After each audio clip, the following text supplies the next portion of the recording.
Check, check. Yeah. What up, players?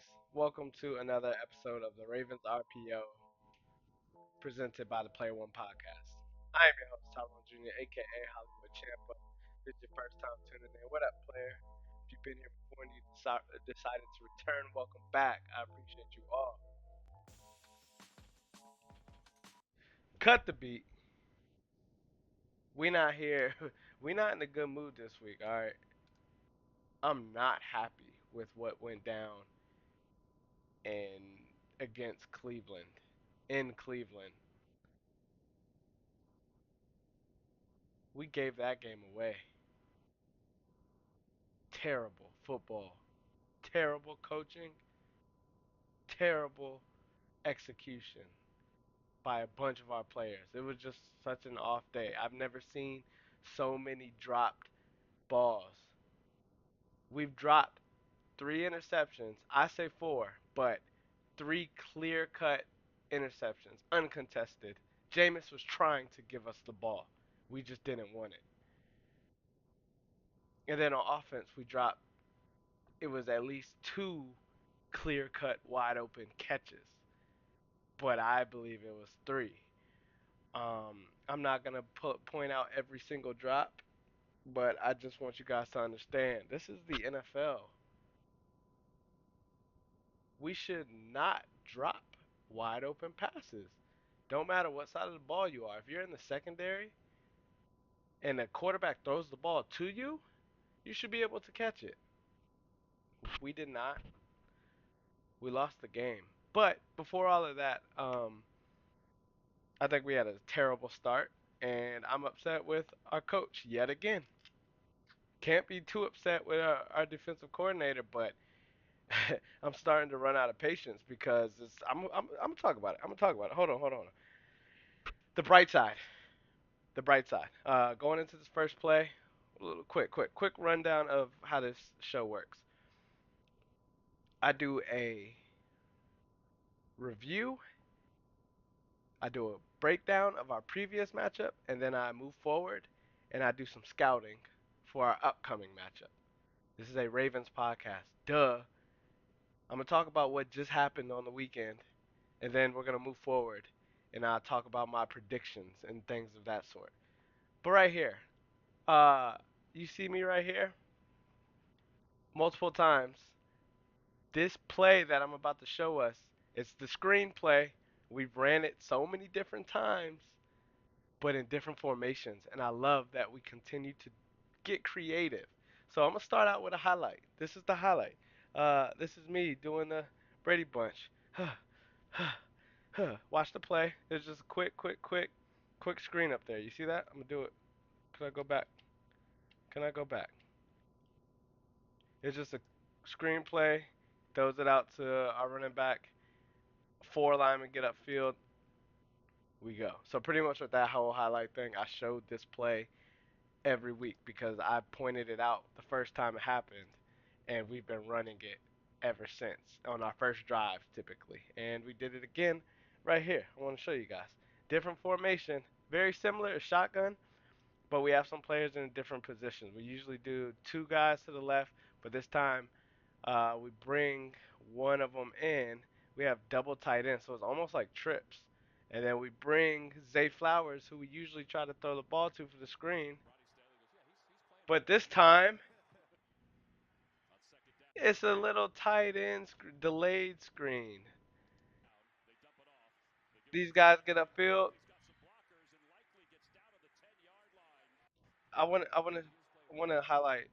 There's Likely right here, Isaiah Likely.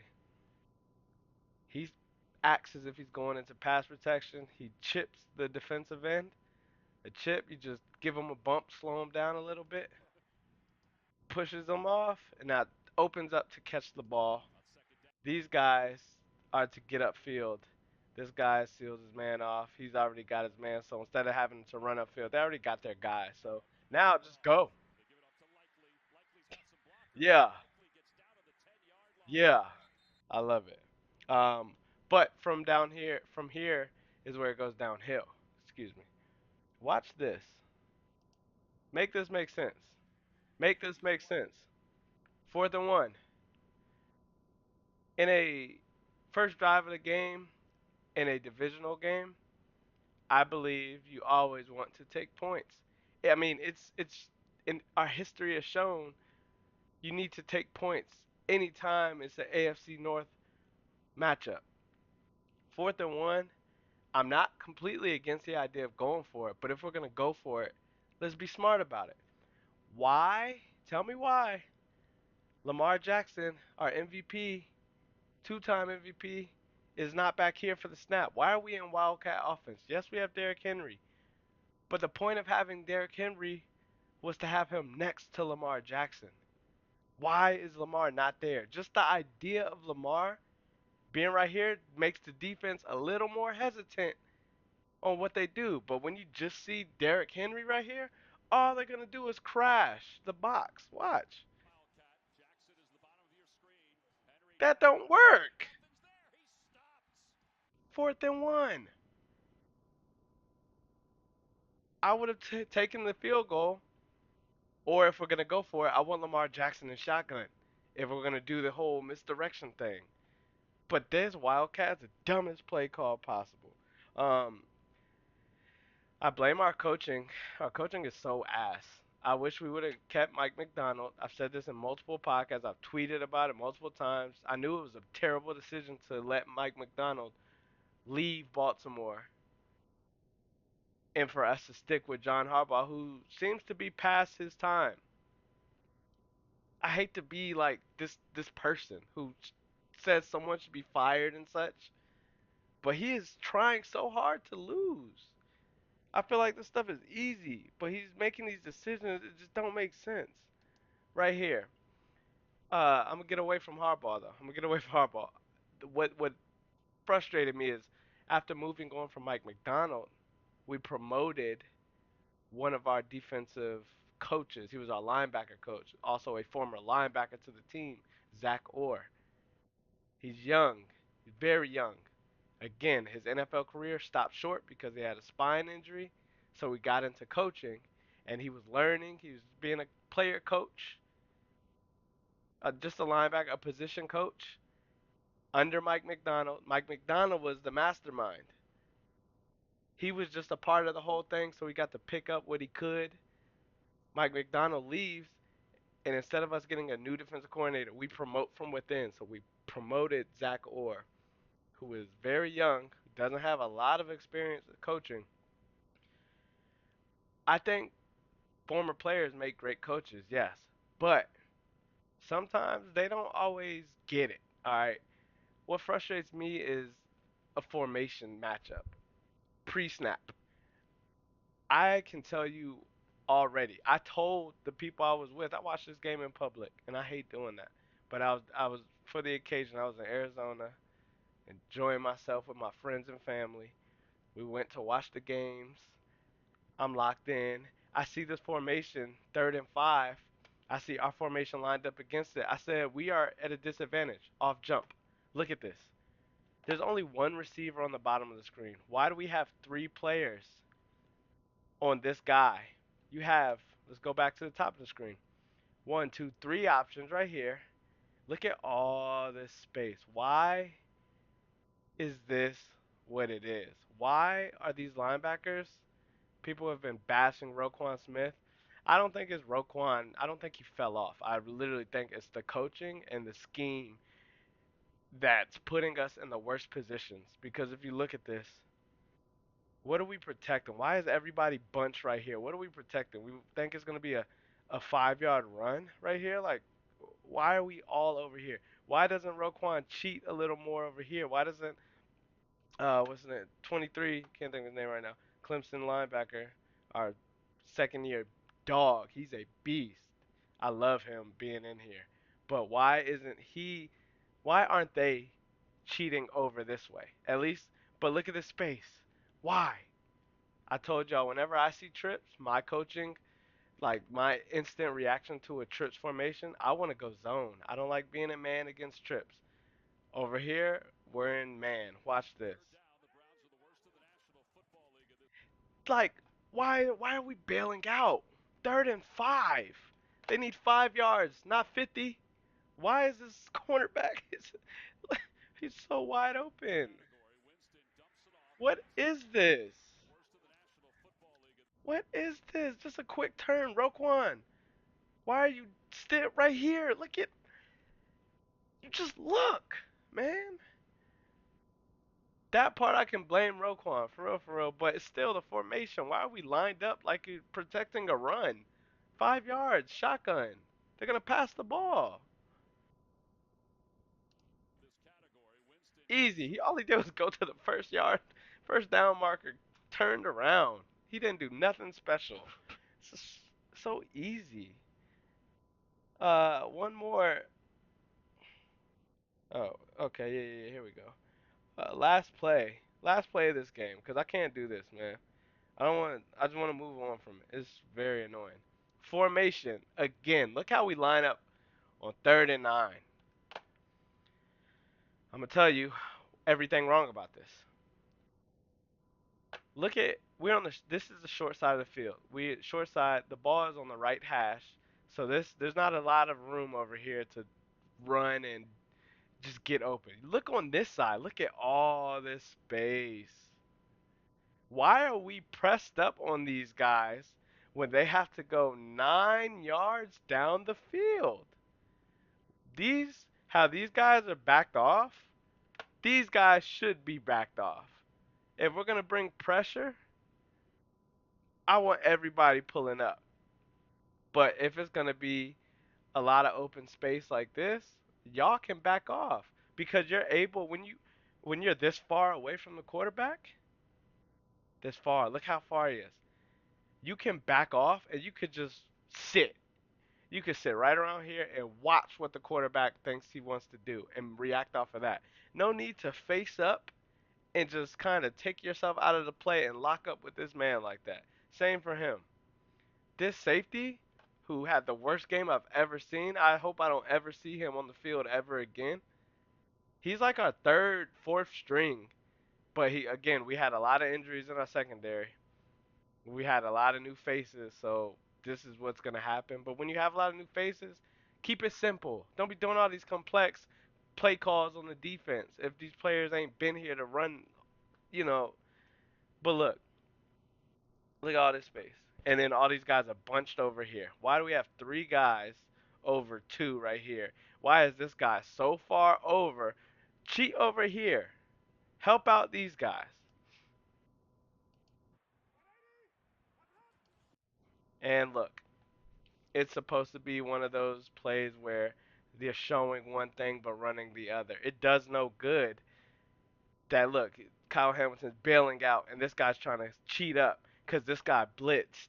So now you mean to tell me this was a man coverage and that was your guy the whole time and you thought this was gonna look great? That was already the mismatch pre-snap. All that space, no help from a linebacker. This was going to be the option. You snap the ball, you see this guy is blitzing. Any simple-minded good quarterback is going to replace the blitz. When I say replace the blitz, quick breakdown for a quarterback. If you see you have matchups and one of the cornerbacks, if they're in man, if one of those cornerbacks decides that they're going to blitz, you just throw it to right where they were. This guy decided he's going to blitz. He lined up as if he was guarding a man for 9 yards, which doesn't even seem realistic. I'm taking this matchup all game pre-snap. If it's 3rd and 9 and I see it's one-on-one and we got all this space to work with two guys, I'm going here off break. But then you want to blitz? It opens up everything, man. You can't guard. You can't guard these guys for all this space by running on their hip. Brandon Stevens, why are you? You could have sat again when I told you you can sit. You can just wait. He could have been waiting right here and watch the receiver run towards him and then make a cut. And all he has to do is just play on the ball. But since he wanted to run with him, his weight, his momentum throws him backwards, and he can't cut back inside with the receiver. It's just so stupid, man. This is literally like it's. we're beating ourselves. We're setting ourselves up for failure. It's so annoying. Too good of a team to go out here and lose to the Browns, who are dismantled. They are talking about potentially trading so many players because the season is going so bad. Now we let them win. Now they think Jameis is the guy because he had good stats. Unless we catch those interceptions, then they're gonna be like, okay, this ain't gonna work. Let's build for the future. But now they have hope because we did not catch any of those interceptions. So they have hope that this can work with Jameis. They have a lot of good players on that team. They just had a terrible quarterback. And when I said terrible, I mean Deshaun Watson. He's bad. He wasn't good. He had a good run, barely, but to get paid what they paid and all that, that was a crazy, crazy. That's why I was like, the Browns are forever going to be the Browns. They will never be a real threat come postseason. They could beat us this game. I'd rather us lose to them, who a team who's not going to make the playoffs. I can guarantee you they don't make the playoffs, not before Cincinnati and Pittsburgh and us. They're going to be left out. So we would rather lose to them rather than losing to somebody who we may face in the playoffs. If we would have lost to somebody who we may face in the playoffs, that would have helped them get a better seed over us to give them home field advantage. But since it's the Browns, they're not going to really shake things up. It's okay that we lost. It's a divisional game. You kind of expect to split most of the time. You want to win both games, but you split most of the time. So, all right, we gave them that one. We just have to make sure we win the next one, even things out. But man, moving on, we play the Broncos. Bo Nix. I never been a fan of Bo Nix, man. Uh, first off, he's like goddamn 36 years old as a rookie. Motherfucker been he been playing quarterback for a long time, so you can't feel like he's not gonna be ready to play. He's been playing for years. Spent all his years in college and then some extra team hopping so he could win. Um, Let's go. Let's go. I'm gonna hop in. Start. What I did see in this game. I mean, it's the Panthers, Carolina Panthers. I almost skipped this whole scouting report, honestly. But I'm not gonna be that disrespectful. I feel bad for my friends who are Carolina fans. Maybe one day things will turn around for y'all. You guys have cool colors, cool uniforms. You just need good players and a good coach and all that stuff. But what I did see from this Broncos Panthers game, I just want to point it out, was the pass protection for Bo Nix. Again, I told you guys, Bo Nix has been playing for so many years. He played at a lot of colleges, and he's a starter in the NFL. You have to respect anybody who can start at quarterback. And if you give any quarterback time in the pocket, they should be able to make throws. And all I'm going to do right here is show you what this team did good. Quick little shotgun formation. I just want you to watch the rush and the pass protection. Look at how comfortable Bo Nix looks in this pocket.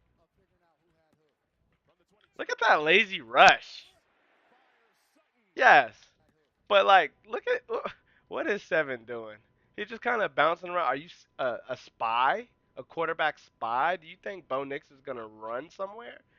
A spy? Usually, when you have a player kind of do what he's doing, spy, you're playing against a fast quarterback like Lamar Jackson or Bryce Young or somebody who can run Jaden Daniels. Somebody who has a threat with their legs. But Bo Nix is not going to really run. He's not that. He'll run, but only if it's wide open. It's not something where you spy. You should pressure him. Look at this rush. They're just kind of chilling. Every man is locked up. Shout out to the Broncos offensive line. I wish the Ravens offensive line would take notes. This man is chilling in the pocket. Easy. Easy. That's a long route that he ran. He just ran a like a 10-yard dig. Look where he started. Look where he starts. He's down up here. He runs up here and then comes all the way across the field. You mean he had time to do all of that? And he catches the ball by the sideline, pretty much, by the other numbers? One, two, three, four. And I think it's like more 5 seconds. I started counting late. But like it's never gonna work. If you go man to man and you don't put any pressure on the quarterback, you're never gonna get a stop. Um, next play. We're almost done, by the way. I'm not trying to. I'm just doing my job right now. This one. This was a great pass. I give credit. Let me back up. Let me back up.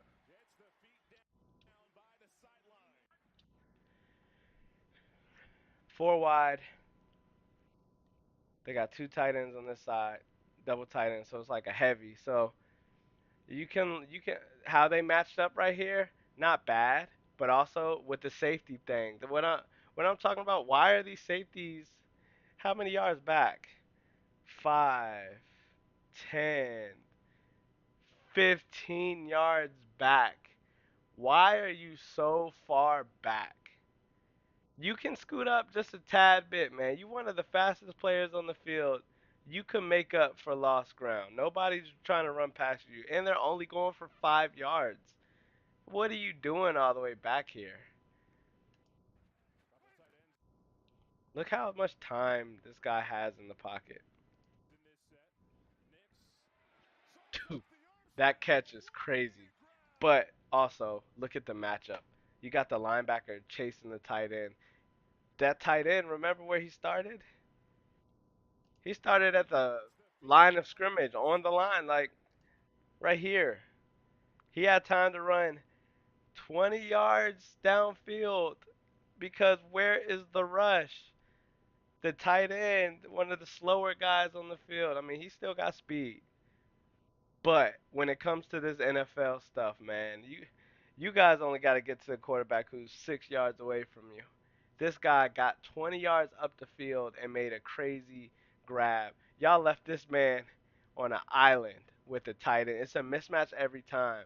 Most linebackers can't guard tight ends. If you got man to man, Bo checks this out. He sees this too much horseplay going on up here. It takes too long to develop. He wanted him to kind of pick a guy, but he plays in between. That took too long. He looks off his first option. Now he sees, oh shoot, this guy's sticking with him. Look, he's already locked in. I just gotta give it a second for him to get upfield, catch speed, because this guy's not gonna keep up with him once he opens stride. Whoop! Mismatch every time. Another thing, what I hate most is these camera views. I think the NFL should make a change. This is listen, just listen. Hear me out. This is my idea. Hear me out. When it comes to the camera angles, if we are from, I'll say, 25-yard line to 25-yard line, like the middle of the field, this view is fine. But when we get down to the red zone, I say the 20-yard line or 25 and down, let's turn the camera. Give us the angle so we can see from behind the quarterback. I want to see the plays develop. But when you're watching as a fan and these guys go and leave the screen, what are we watching here? We can see all of this even if we turn the camera. But if we turn the camera, we get to see all of that. Where these players go? Where are they? We don't know. We just have to wait until the camera follows the ball to see what happened up the field. This is so dumb. Can we fix that? Can we get a red zone camera? Is that too much to ask for, all these camera angles? You got cameras in the pylons. You got cameras at the first down marker. You got the cameras that float over the players. Why can't we see those? Turn the camera for us. We have to wait. Look, it's just open space. We don't see nothing. We just see the ball flying and it's blurs everywhere. And then we see this and we have to imagine what happened at the in between time. Why do we not have a better camera angle? Why does the NFL not make sense a lot of the times? It's so frustrating, man. I'm gonna move on. This is the last play. I think this episode already probably too long. Like I could have broke down. There's so many things I could talk about for a long time. I'm not going to. I'm trying to keep these short and sweet, but just frustrated with a lot that's going on with football, with the NFL. Just a lot of it doesn't make sense. This is the last play right here. I just want to shout out the Broncos defense because I would love if the Ravens could do something, anything close to this, but I can't trust them for nothing, man. Watch this. It's 4th and 2. Look at this bizarre formation they have. I think it's a terrible formation by the Panthers. I think you should spread it out a little more. Yes, you have Bryce Young, who is a run threat, but when you keep a lot of players bunched up like this, you bring more defenders close. Remember I was talking about the crowding, like kind of being up close to the line, make it make sense where they only need 2 yards. So why not? I hate when players are so far back. Like this guy, he's so far back. What are you doing back there? You could kind of cheat this way. I think you should cheat a little this way because this matchup doesn't look ideal, even though that's one of the best cornerbacks in the league. But I think you could cheat up either this way or that way, whatever. But either way, look at everybody else. 1, 2, 3, 4, 5, 6, 7, 8, 9, 10. Like 10 of the 11 players are up here trying to get the stop. But I like this formation. Well, not the formation. I like the play call out of this formation. But I like the defense. Watch this. As Bryce Young, who is a run threat, you do the read option. It's so great to have a quarterback who can move their feet. I love that they kept their quarterback in the offense for 4th and short, unlike Baltimore, who went and moved Lamar to the sideline and said, "We only have one option for you guys to worry about, rather than two." But this play, I like this play design kinda, but I also think it's just too much. You're trying to do too much. You're trying to squeeze in every read option possible, and the fact that this defense, we was not sleeping on that. We was not falling for that nonsense. I hats off to the defense for this play. But watch this. He does a fake to try to see if he could pull this guy off, and then they'll open up for this guy who comes down, and this guy goes up. So he has so many options, but it's just a dumb. It's too much. I just think the play is too crowded. You got to space them out so you can read these options, but it's too everything moving too fast and too short notice. It's hard to make this decision as a quarterback. Look, no space is created. And then you try to throw it, but it don't matter because they're all over it. Because his team ain't, they're not scared. They're not scared. On it. What a stop. I wish I knew what that felt like, man. This defense that Baltimore has, we we are so far off. It's frustrating. Let me play my music. Let me play my. It's my outro, man. We.